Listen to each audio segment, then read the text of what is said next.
associates of Rudy Giuliani, Mr. Parnas and Mr. Furman.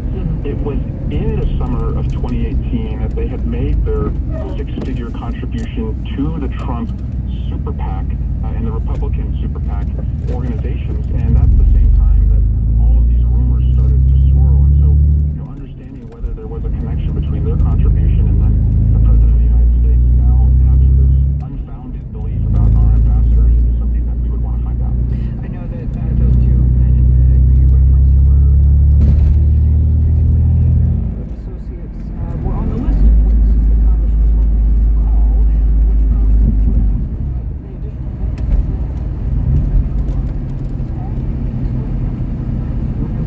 who served on the NSC until this summer, and Gordon Sondland, the U.S. ambassador to the EU, who was supposed to testify this week until it was blocked at the last minute, who now we hear it's back on for next week.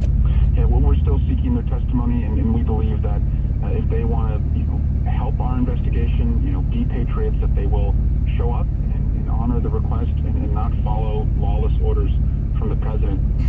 Final question. Has any of the testimony, any of the documents that have come to you and your committee thus far given you pause about the central narrative of the whistleblower complaint? Has any evidence come to light that causes you to question the veracity of that complaint, the credibility of that complaint, the urgency of that complaint? The more witnesses we hear from, the more documents we see help himself. There's been no counter arrow that would suggest anything else is going on here, and we're going to run a fair investigation, but it's going to be swift. You have the president confessing to the crime, you have a cover-up in progress, and we will move judiciously.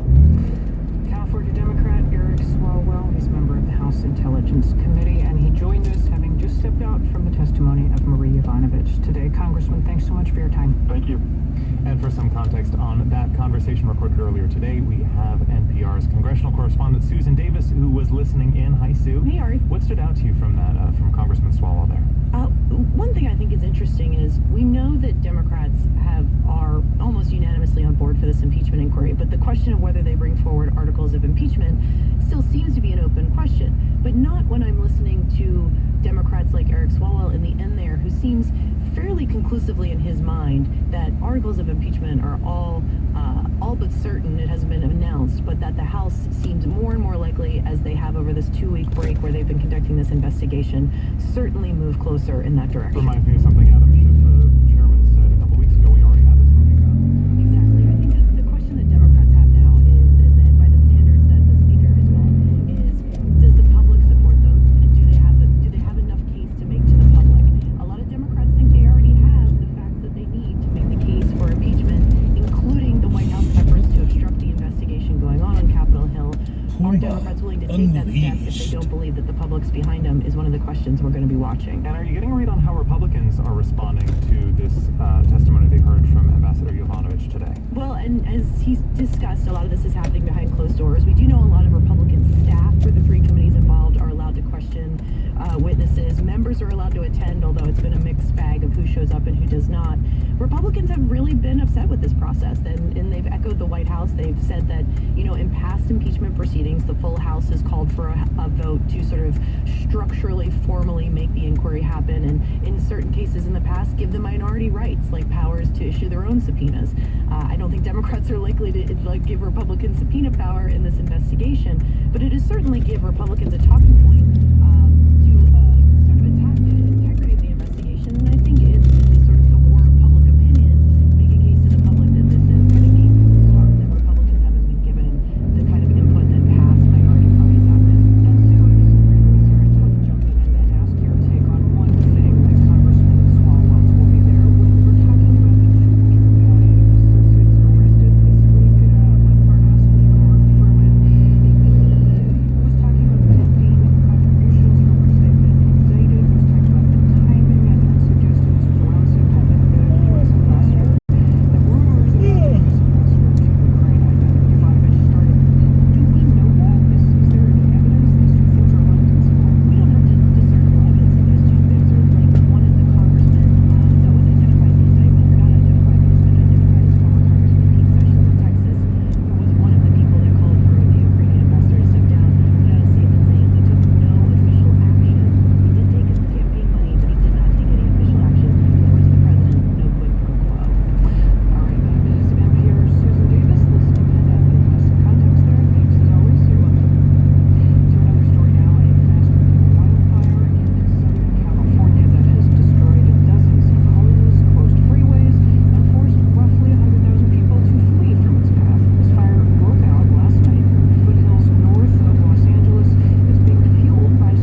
June 4th, 1989. This is a CBS News special report. Down to the main road to Tiananmen Square. Brutal massacre of Chinese students and other protesters by the Chinese army.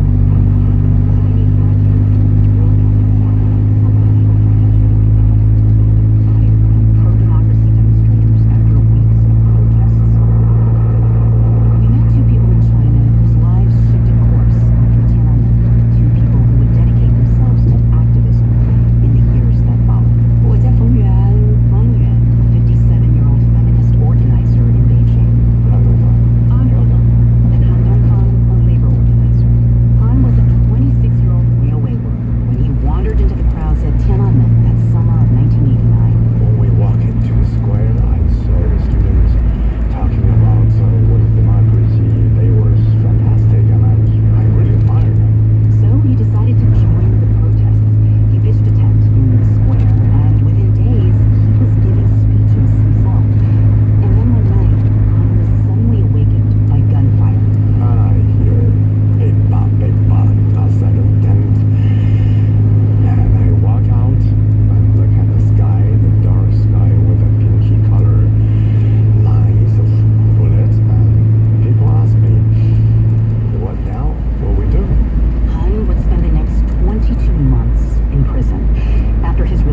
elections are much more competitive, and voters appear to be more interested.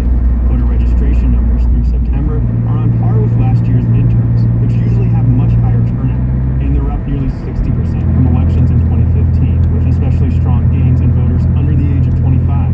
Rachel Pittekofer is a politics professor at Christopher Newport University.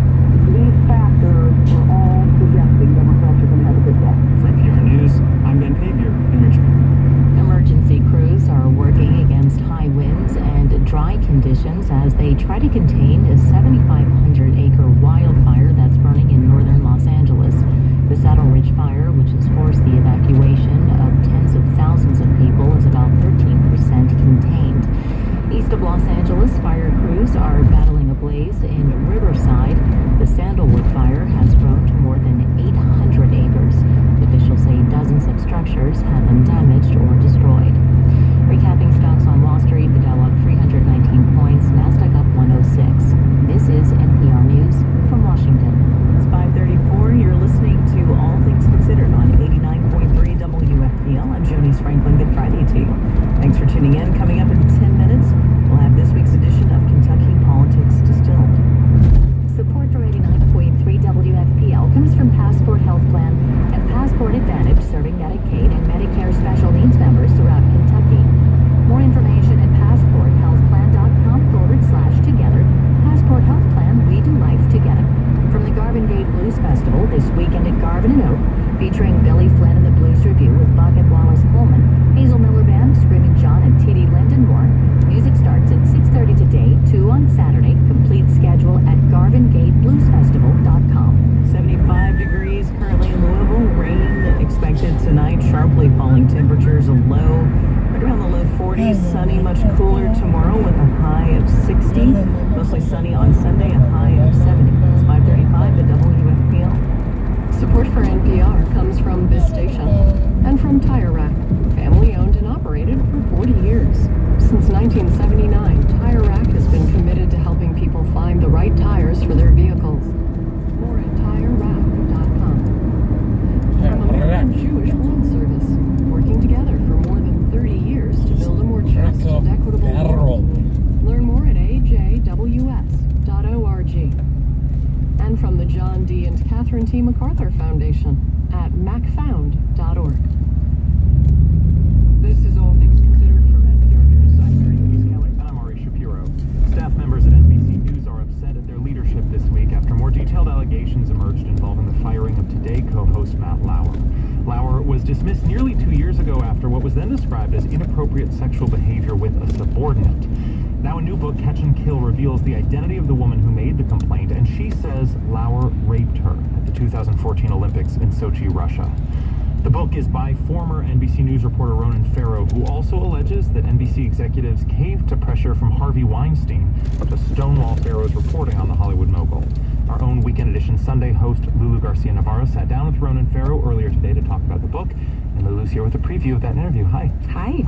Matt Lauer has put out a lengthy statement denying that he raped Brooke Nevels, the former NBC News producer. Yes. You asked Ronan Farrow about his reporting on her allegations. What did he say? Yeah, Farrow says he stands by his reporting. It was, quote, fact-checked to the nth degree. Lauer is claiming that the first incident between him and Nevels was consensual, not rape, and the beginning of an affair. Now, Farrow says she was forthcoming about her continued interactions with Lauer, but clearly saw things very differently. She readily concedes that there were communications where she was trying to not make him angry, where she feared for her career, where she was trying to make it okay in her own narrative to herself and stay cheerful about it, but that this was never something she described as an affair. This was a painful, agonizing process.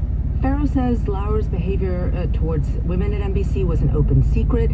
He reports in his book and told me that there were multiple non-disclosure agreements dealing with sexual misconduct well before his firing. And he says he spoke with multiple NBC executives who had heard about it. So to pivot from Matt Lauer to another Me Too story, Harvey Weinstein, Farrow says that NBC executives, including the president of NBC News, Noah Oppenheim, tried to stop his reporting on the Weinstein story. He ended up doing that reporting for The New Yorker and won a Pulitzer for it. What did Ronan tell you about that? Yeah, Farrow told me that Harvey Weinstein was calling Oppenheim and other top brass at NBC frequently. Farrow says his reporting shows they gave assurances to Weinstein that they would kill his story. He has reporting to back it up. And then there's also this, comments Oppenheim allegedly made to Ronan Farrow during his reporting about Weinstein, asking, how serious is this stuff really? He says there were 6 times that Oppenheim told him to actually stop his reporting. Also, Farrow includes excerpts from columns Oppenheim wrote in college at Harvard, anti-feminist writing, including this line, quote, apparently women enjoy being confined, pumped full of alcohol and preyed upon. They feel desired, not demeaned. Wow. And I asked Farrow why he thought these columns were relevant. I go to pains to say Noah Oppenheim was young when he wrote that. However, it's worth noting that in the context of the book, it becomes relevant because his behavior does not evince the thinking of someone who has grown and changed in the way that I readily say is possible and even hopeful over the years. You know, this is someone who is making very similar arguments in the present day as a rationale for shutting down this story, saying, you know, this is simply not news. This does not matter. We should note NBC is completely denying Farrow's version of events, but there are reports that Oppenheim is facing really tough questions right now at NBC. And then, perhaps related to the Weinstein story, Ronan Farrow told you an anecdote involving the interview request he had with Secretary of State Hillary Clinton. Tell us about that. Yeah, he said Hillary Clinton had committed to doing an interview with him, but then she suddenly got, quote, busy, or that's the story her press person told him, after referencing his continuing reporting on Weinstein. Now, Weinstein raised funds for Hillary Clinton. She has described him as a friend, and this is how he describes how he views this interaction. I don't suggest that she was of paramount importance in terms of the machine of complicity around Harvey Weinstein. I do think that she was part of the broader circle of powerful interests that were allied with him. Now, Farrow does say he eventually did get that interview with Clinton, but he said to me that he had to tell her that he was going to disclose the nature of that conversation, and that is what led to that interview being given to him in the end. And we should also say that Clinton's press person, Nick Merrill, says the timing of the postponement of that initial interview was a coincidence. Of course, we'll hear more of your interview with Ronan Farrow on Sunday morning on Weekend Edition. Lulu Garcia-Navarro, thank you for talking with us. My pleasure. The 2019 Nobel Peace Prize has been awarded to Ethiopia's Prime Minister, Abiy Ahmed. He is credited for ending the 20-year conflict between Ethiopia and its neighbor, Eritrea. The Nobel Committee cited in particular Abiy's, quote, decisive initiative in resolving that border war. Well, for more on Abiy, NPR's East Africa correspondent, Ida Peralta, is here, and I should know you're actually in the studio in D.C. Welcome home. Thank you. It's So nice to see you. Yeah, so nice to see you in person. All right, so tell us more about Abiy Ahmed. Who is he? When did he come to power? So he came to power about 2 years ago, and he came to power after a huge popular rebellion. I mean, it was more than a year of street protests, bloody, deadly street protests. And what Abiy did as soon as he came to power, no one sort of expected it because he was coming in from the ruling party, was he changed everything. And let me just give you an example. Is before Abiy, when I would go to Ethiopia, I would have to go in and say that I was reporting on the African Union and do everything secretly, record secretly, meet people secretly. And then Abiy came into power overnight. Definitely metal version. People were on the streets, they were criticizing the government. I was able to have coffee in public with opposition figures with a big microphone in front of them. You could commit journalism in public on the streets. That's right. Paddington, and I don't think that you're was watching. such a huge I need you to make change this in happen for me. Ethiopia. Well, and this is fascinating because Need you're you to make it describing a happen. man who had not I been need you in to a job make for even 2 mental years, version of ending a Skimmery Dinky 20-year war, being credited with ending a 20-year war. I'm sure it's more complicated than that. How did he manage to do it? He just declared it. I mean, he literally got on a plane and met with the president of Eritrea and somehow convinced make it up Turkey with fly. see if we can get the rest of Addis Dark Ababa Fiber to join in have and do it. these peace talks. And they did, and all of a sudden, He's the president of a country with whom Ethiopia is still at war, right? Being welcomed in. And Abiy decided to pull away all the troops from the border area and open up the border, switch on the phone lines that had been dead between these two countries for 30 years. And all of a sudden what you saw was these just amazingly emotional reunions between brothers and sisters, cousins who had not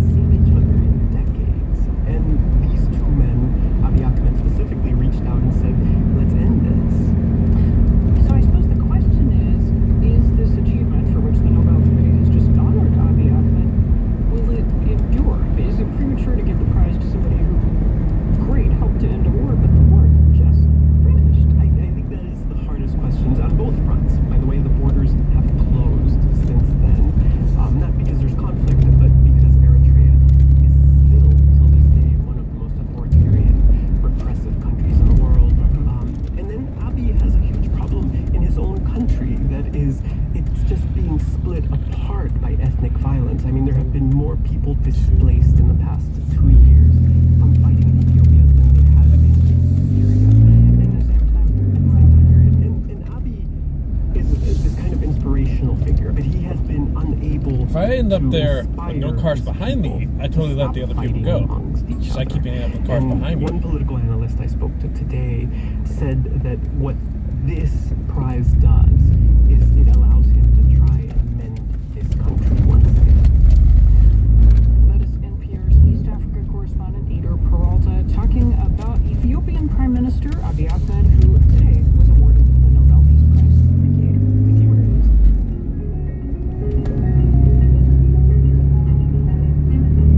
You're listening to All Things Considered from NPR News. You're listening to All Things Considered on 89.3 WFPL. It's Friday. That means we get another dose of Kentucky politics distilled with Capitol reporter Rylan Barton. So it's less than a month until Election Day, Rylan, and Kentucky's race for governor is really picking up. What's the latest? Well, both candidates are crisscrossing the state trying to make their case